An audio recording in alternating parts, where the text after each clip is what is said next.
اگلا باب ہے باب التنافس فی امور الآخرۃ والاستکثار مما یتبرک بہ، امور آخرت میں مسابقت اور متبرک چیزوں کو کثرت سے طلب کرنے کا بیان، یعنی آخرت کے بارے میں آخرت حاصل کرنے کے لیے مقابلہ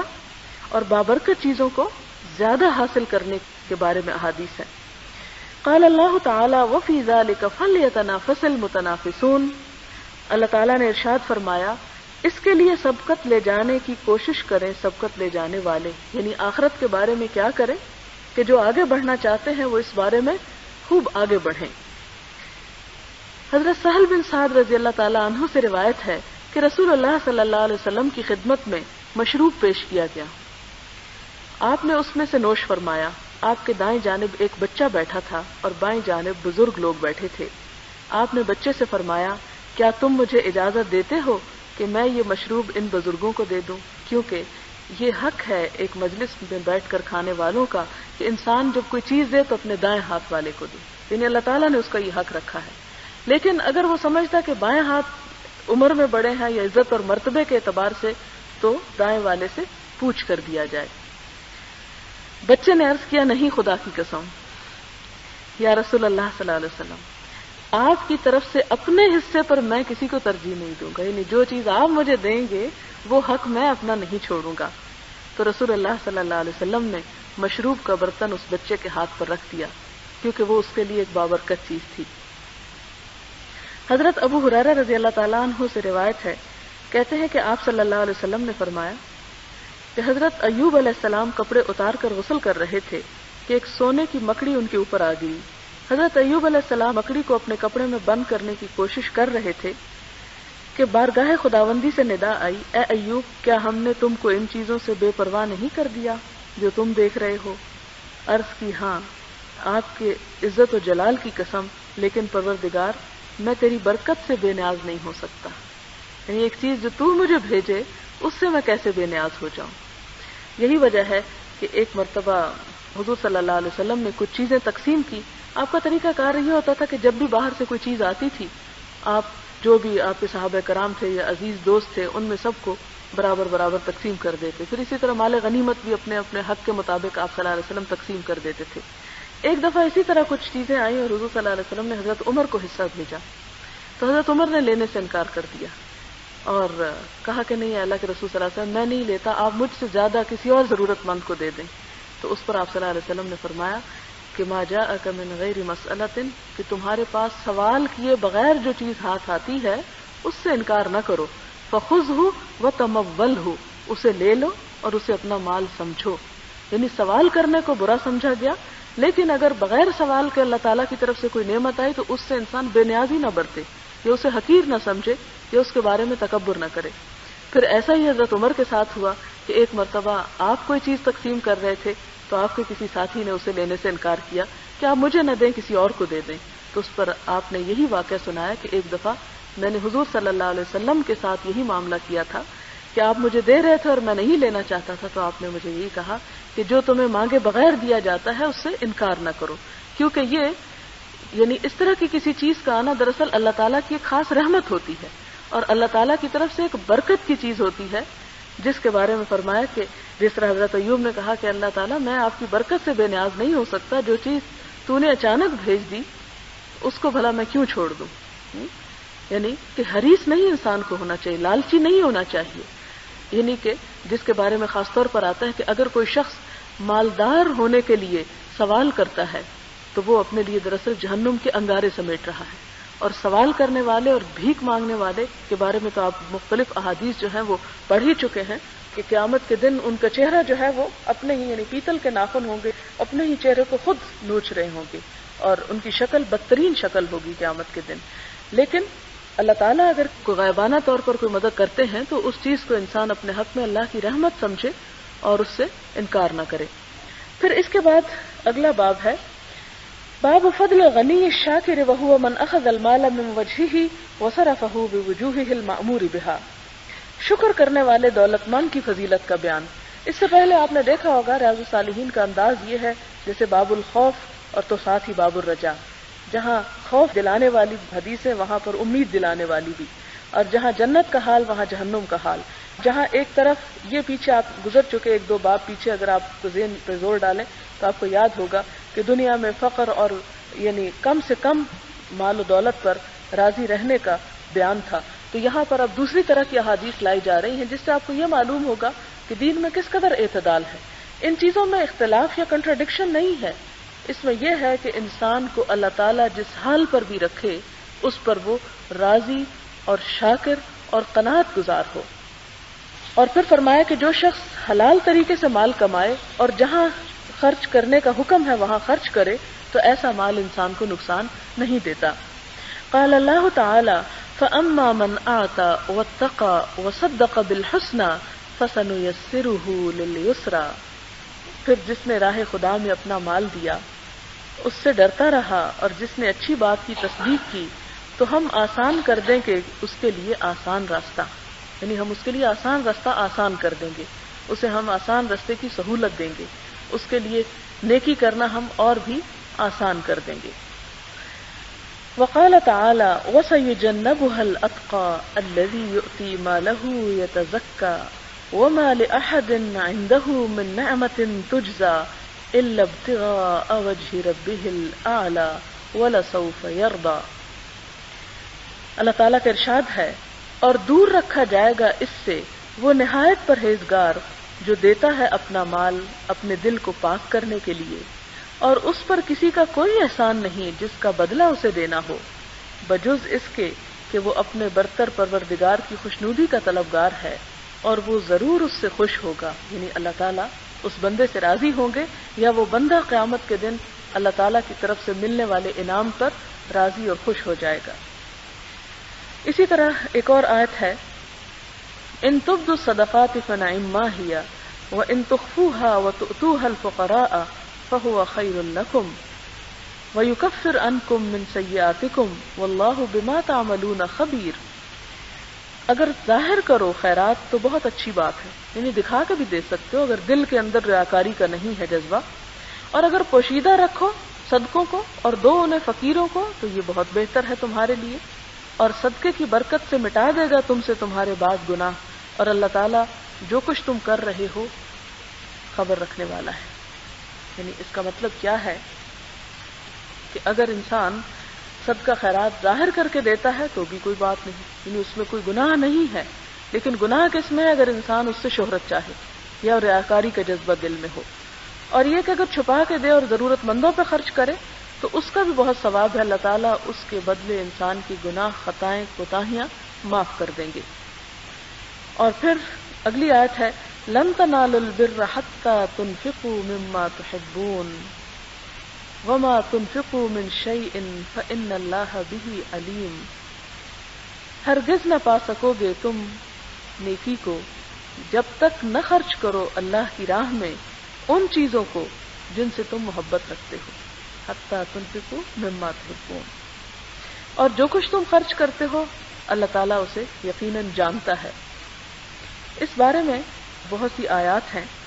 اور چند ایک احادیث اب آپ کے سامنے ہیں. وعن عبد الله بن مسعود رضی اللہ عنہ قال قال رسول اللہ صلی اللہ علیہ وسلم لا حسد الا في اثنتين رجل آتاه الله مالا فسلطه على هلكته في الحق ورجل آتاه الله حكمة فهو يقضي بها ويعلمها متفق علیہ. حضرت عبداللہ بن مسعود سے روایت ہے، فرماتے ہیں کہ حضور صلی اللہ علیہ وسلم نے فرمایا حسد یا رشک جائز نہیں ہے مگر دو خصلتوں پر. ایک وہ شخص جس کو اللہ تعالیٰ نے مال عطا کیا ہو اور مال کو راہ حق میں بے دریغ خرچ کرنے کی صلاحیت بھی دی ہو، اور ایک وہ آدمی جس کو اللہ تعالیٰ نے حکمت عطا کی ہو یعنی علم، اور وہ اس حکمت کے ذریعے فیصلے کرتا ہو اور لوگوں کو حکمت کی تعلیم دیتا ہو. بخاری اور مسلم. اگلی حدیث ہے حضرت ابن عمر سے روایت ہے، حضور صلی اللہ علیہ وسلم نے فرمایا کہ حسد جائز نہیں مگر دو خصلتوں یعنی دو عادتوں پر. ایک وہ شخص جس کو اللہ تعالیٰ نے قرآن حکیم عطا فرمایا ہو اور اس کے دن رات قرآن کی تعلیمات کے مطابق بسر ہوتے ہو یعنی عمل بھی کرتا ہو، اور دوسرا وہ شخص جس کو اللہ تعالیٰ نے مال عطا فرمایا ہو اور وہ اپنے مال کو دن رات راہ خدا میں خرچ کرتا رہتا ہو. بخاری اور مسلم. حضرت ابو ہریرہ سے روایت ہے کہ مہاجرین میں سے فقیر لوگ حضور صلی اللہ علیہ وسلم کی خدمت میں حاضر ہوئے اور عرض کیا دولت مند لوگ تو بلند مراتب اور ابدی نعمتیں لے گئے. فرمایا وہ کیسے؟ عرض کیا وہ ہماری طرح نماز پڑھتے ہیں، ہماری طرح روزے رکھتے ہیں، وہ صدقہ کرتے ہیں لیکن ہم صدقہ نہیں کرتے، وہ غلام آزاد کرتے ہیں اور ہم غلام آزاد نہیں کرتے. حضور صلی اللہ علیہ وسلم نے فرمایا کیا میں تم کو ایسی چیز نہ بتاؤں جس کے ذریعے تم ان لوگوں کے ساتھ مل جاؤ جو تم سے آگے ہیں، اور ان لوگوں پر سبقت لے جاؤ جو تمہارے بعد ہیں، اور کوئی بھی تم سے افضل نہیں ہوگا مگر وہ جو تمہاری طرح یہ عمل کرے. صحابہ کرام نے عرض کیا یا رسول اللہ صلی اللہ علیہ وسلم ضرور فرمائیے. آپ نے فرمایا تم ہر نماز کے بعد 33 مرتبہ سبحان اللہ، الحمدللہ اور اللہ اکبر پڑھا کرو.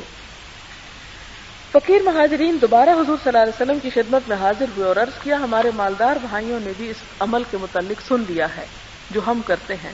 اور اب وہ بھی یہ عمل کرنا شروع ہو گئے ہیں. تو حضور صلی اللہ علیہ وسلم نے فرمایا یہ اللہ تعالیٰ کا فضل ہے، جسے چاہتا ہے دیتا ہے. باب ذکر الموت وقصر العمل، موت کی یاد اور آرزوئیں کم کرنے کا بیان. قال اللہ تعالی کل نفس ذائقۃ الموت وانما توفون اجورکم یوم القیامۃ فمن زحزح عن النار وادخل الجنۃ فقد فاز وما الحیاۃ الدنیا الا متاع الغرور. اللہ تعالیٰ نے ارشاد فرمایا ہر نفس چکھنے والا ہے موت کو، اور پوری مل کر رہے گی تمہیں تمہاری مزدوری قیامت کے دن. پس جو شخص بچا لیا گیا آتش دوزخ سے اور داخل کیا گیا جنت میں تو وہ کامیاب ہو گیا، اور نہیں یہ دنیا کی زندگی کا ساز و سامان مگر دھوکے میں ڈالنے والا. اور اللہ تعالیٰ کا ارشاد ہے وَمَا تَدْرِي نَفْسٌ مَاذَا تَكْسِبُ غَدًا وَمَا تَدْرِي نَفْسٌ بِأَيِّ أَرْضٍ تَمُوتُ. کوئی شخص یہ نہیں جانتا کہ کل وہ کیا کمائی کرے گا، کل کیا کام کرے گا، اور کوئی نہیں جانتا کہ کس زمین پہ جا مرے گا. وقال تعالی فإذا جاء أجلهم لا يستأخرون ساعة ولا يستقدمون،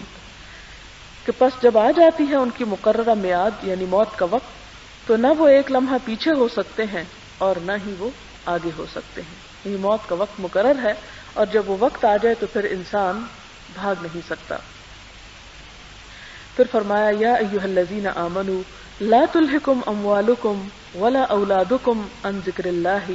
ومن يفعل ذلك فاولئک هم الخاسرون وانفقوا مما رزقناکم من قبل ان یأتی احدکم الموت فیقول رب لولا اخرتنی الى اجل قریب فاصدق واکن من الصالحین ولن یؤخر اللہ نفسا اذا جاء اجلها واللہ خبیر بما تعملون. اور اللہ تعالیٰ نے ارشاد فرمایا اے ایمان والو تمہیں غافل نہ کرے تمہارے مال اور نہ تمہاری اولاد اللہ کے ذکر سے، اور جنہوں نے ایسا کیا تو وہی لوگ گھاٹے میں ہوں گے. اور خرچ کر لو اس رزق سے جو ہم نے تم کو دیا ہے اس سے پہلے کہ آ جائے تم میں سے کسی کے پاس موت، تو اس وقت وہ یہ کہنے لگے کہ اے میرے رب تو نے مجھے تھوڑی دیر کے لیے اور مہلت کیوں نہ دی تاکہ میں صدقہ و خیرات کر لیتا اور نیکوں میں شامل ہو جاتا. اور اللہ تعالیٰ مہلت نہیں دیا کرتا کسی شخص کو جب اس کی موت کا وقت آ جائے، اور اللہ تعالیٰ خوب جانتا ہے جو تم کیا کرتے ہو. اور اسی طرح ایک اور آیت ہے حتی اذا جاء احدهم الموت قال رب ارجعون لعلی اعمل صالحا فیما ترکت کلا انها کلمة هو قائلها ومن ورائهم برزخ الى يوم يبعثون فاذا نفخ في الصور فلا انصاب بينهم يومئذ ولا يتساءلون فمن ثقلت موازينه فاولئك هم المفلحون ومن خفت موازينه فاولئك الذين خسروا انفسهم في جهنم خالدون تلفح وجوههم النار وهم فيها كالحون الم تكن آياتي تتلى عليكم فكنتم بها تكذبون. اللہ تعالیٰ نے ارشاد فرمایا یہاں تک کہ ان میں سے کسی کی موت کا جب وقت آ جائے گا تو کہنے لگے گا اے میرے رب مجھے واپس بھیج دے، یعنی میں مرنا نہیں چاہتا، شاید کہ میں وہ کام کروں جو میں نے چھوڑے رکھے. اسے کہا جائے گا ہرگز نہیں، ایسا نہیں ہو سکتا، بے شک یہ تو ایک بات ہے جو کہنے والا کہہ رہا ہے، اور ان کے پیچھے برزخ ہے اس دن تک جب وہ اٹھائے جائیں گے. پھر جب سور میں پھونکا جائے گا تو آپس میں اس دن کوئی رشتہ داریاں نہ رہیں گی اور نہ وہ ایک دوسرے کو پوچھیں گے. یعنی قیامت کے دن کوئی بھی کسی سے کچھ نہ پوچھے گا، نہ پوچھ سکے گا، اور نہ ہی کوئی کسی کی مدد کر سکے گا۔ تو جس کے نامہ اعمال بھاری ہو گئے یہی لوگ فلاح پانے والے ہیں، اور جس کے نامہ اعمال ہلکے ہو گئے تو یہی وہ لوگ ہیں جنہوں نے اپنے آپ کو خسارے میں ڈالا، جہنم میں وہ ہمیشہ رہنے والے ہیں، آگ ان کے چہروں کو چاٹ ڈالے گی اور اس میں وہ بد شکل ہو کے رہ جائیں گے۔ ان سے کہا جائے گا کیا تم پہ میری آیات نہ پڑھی جاتی تھی اور پھر تم ان کو جھٹلاتے تھے؟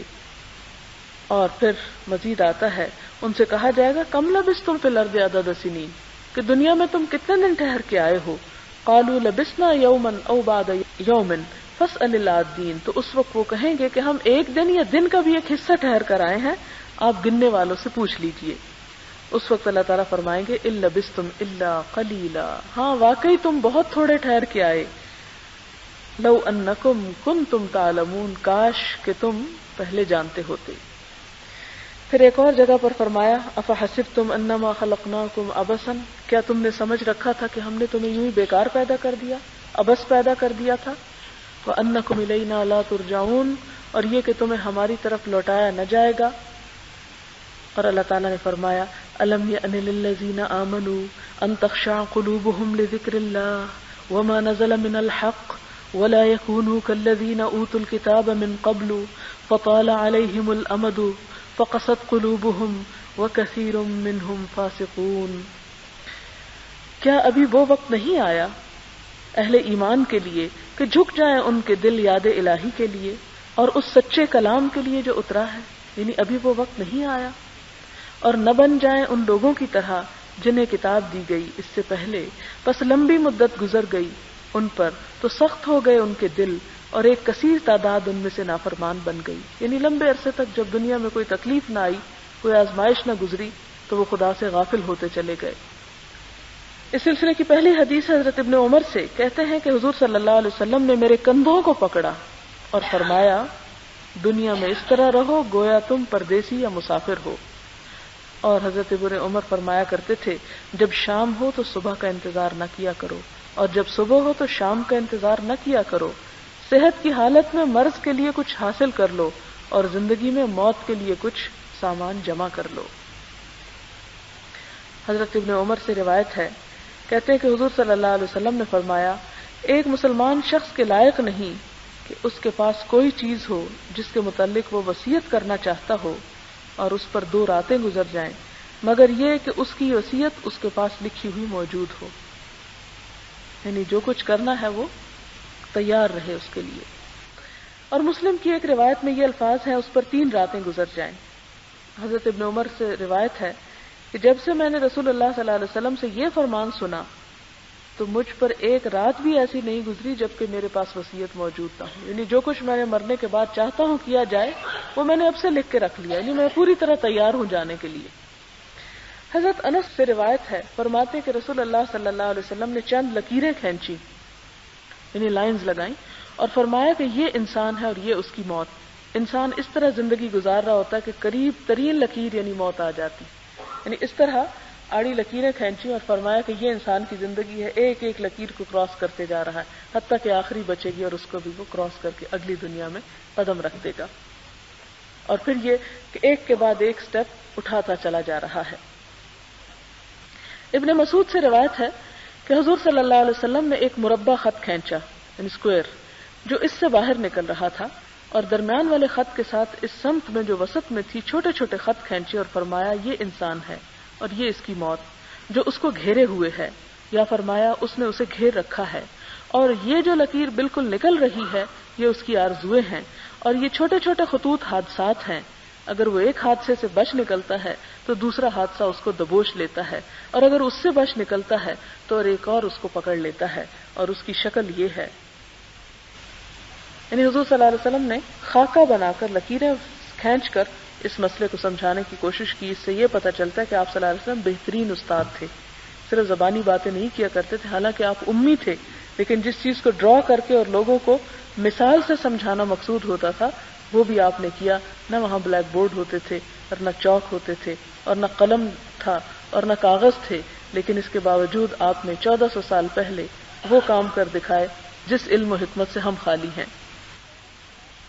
حضرت ابو ہریرہ سے روایت ہے کہ حضور صلی اللہ علیہ وسلم نے فرمایا 7 چیزوں سے پہلے نیک اعمال کرنے میں جلدی کرو، یعنی 7 چیزوں سے پہلے نیک کام کرنے میں جلدی کر لو۔ کیا تم اس تنگ دستی کا انتظار کر رہے ہو جو سب کچھ بھلا دے؟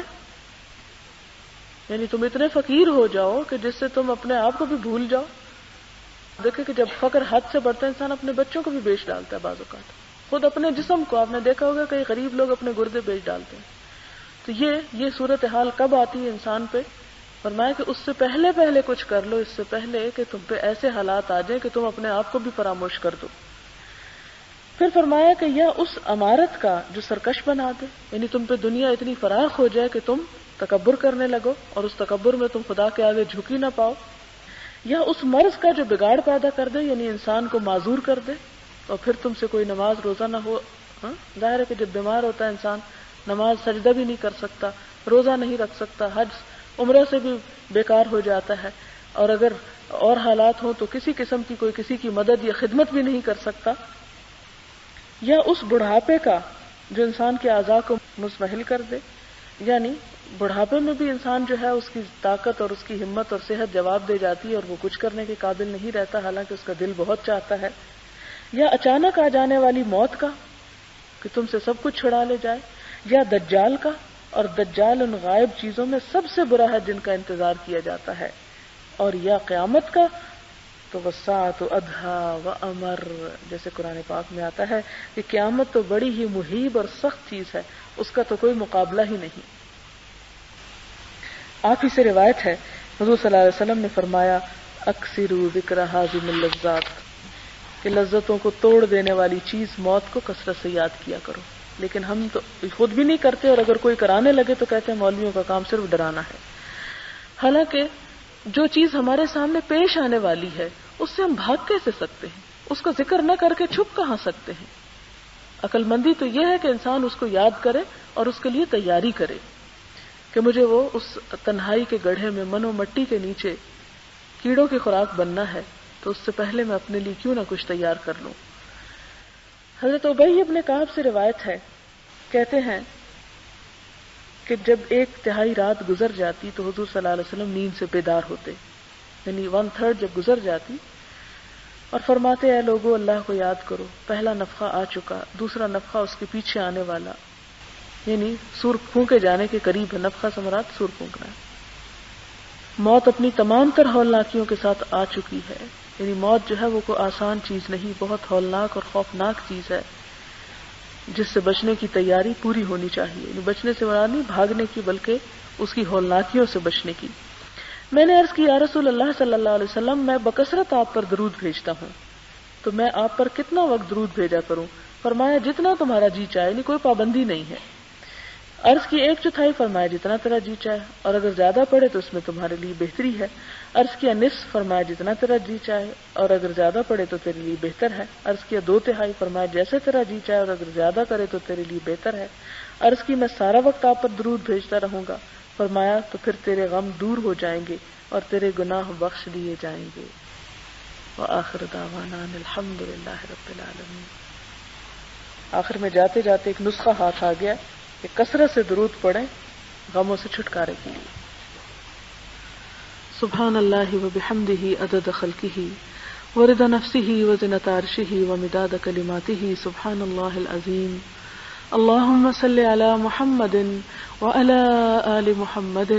کما صلیت علی ابراہیم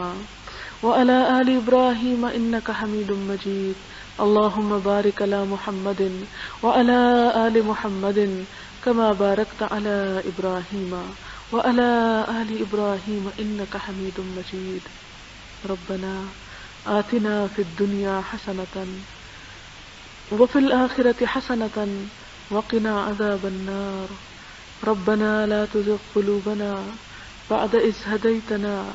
وهب لنا من لدنك رحمة إنك أنت الوهاب۔ يا حي يا قيوم برحمتك نستغيث، اللهم انفعنا بما علمتنا وعلمنا ما ينفعنا وزدنا علما لا إله إلا الله أنت الحليم الكريم، سبحان الله رب العرش العظيم والحمد لله رب العالمين. رب نسألك موجبات رحمتك وعزائم مغفرتك والغنيمة من كل بر والسلامة من كل اسم. لا تدع لنا ذنبا إلا غفرته ولا هما إلا فرجته ولا حاجة هي لك رضا إلا قضيتها يا أرحم الراحمين. إلهي آمين. ربنا تقبل منا إنك أنت السميع العليم وتب علينا إنك أنت التواب الرحيم. وصلى الله تعالى على خير خلقه محمد وعلى آله وأصحابه وأهل بيته أجمعين برحمتك يا أرحم الراحمين. إلهي آمين. سبحانك اللهم وبحمدك نشهد ان لا اله الا انت نستغفرك ونتوب اليك. والسلام علیکم ورحمۃ اللہ وبرکاتہ.